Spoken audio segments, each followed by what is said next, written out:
1 2 3 ल साथीहरु मैले चाहिँ आज तपाईहरुलाई इन्डोर प्लान्ट जेट प्लान्ट चाहिँ यस्तो यो जेट प्लान्ट चाहिँ रिपोर्टिङ गर्न लागिरहेको छु। यो हेर्दाखेरि एकदमै आलु जस्तो डल्ला जस्तो छ, हेर्नु त कस्तो राम्रो आलु जस्तो छ। तर यो चाहिँ इन्डोर प्लान्टको एकदमै राम्रो जेट प्लान्ट हो हैन।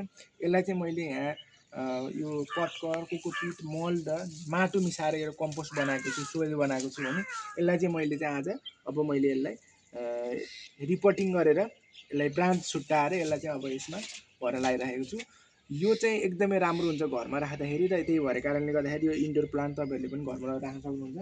र हेर्नुस् त यो आलु जत्रो हुन्छ, यसको चाहिँ आलु जस्तो हुन्छ। यसलाई चाहिँ हामीले चाहिँ छुट्टाएर रिपोर्टिङ गर्न लागिरहेका छौँ है।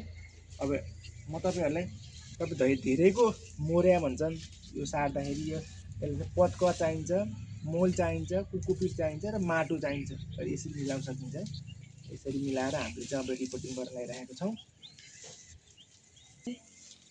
अब यसलाई मजाले मोल्न पर्छ, एकदम धेरै मोल्न पर्छ। मोलिसकेपछि यो मोल माटो पटकर कोकोपिट मोलिसकेपछि चाहिँ अब यसलाई हामीले मिलाएर मोलिसकेपछि मिलाएर हाल्नुहुन्छ। त्यसको लागि सुरुमा गर्ने, त्यसपछि यो आलु जस्तो हुन्छ, हेर्नु न सेम यो आलु नै जस्तो हो, उसिनेको आलु जस्तो। यो आलुलाई चाहिँ हामीले अब यहाँ टक्क लाएर यहाँ यसरी हाल्ने, यसको जरा फिजारिने तरिकाले यस्तो गर्ने र त्यसलाई चाहिँ माथिबाट पुर्ने।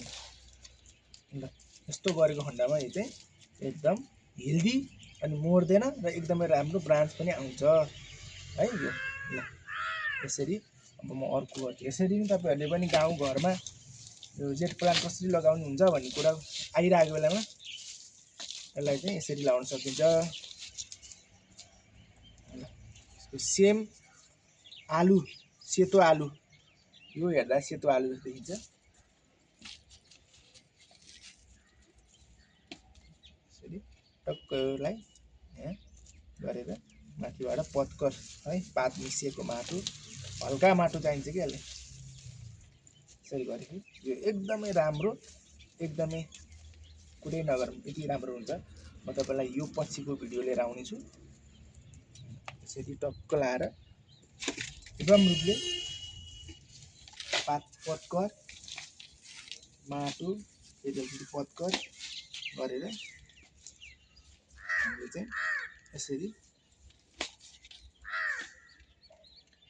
यसको कुहिएको भागहरूलाई चाहिँ फाल्नुपर्छ है।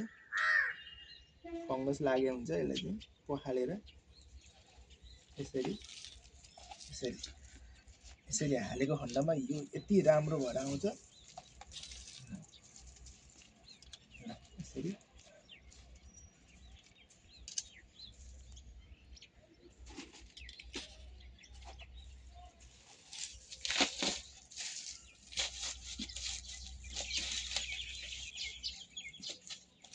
अब यसरी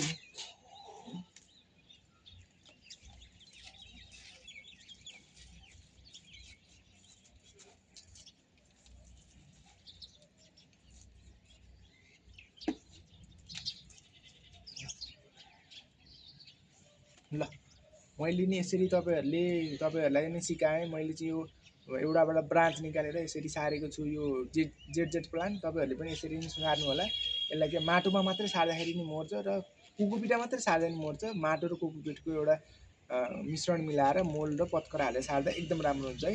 ल साथीहरु हेर्नुस्।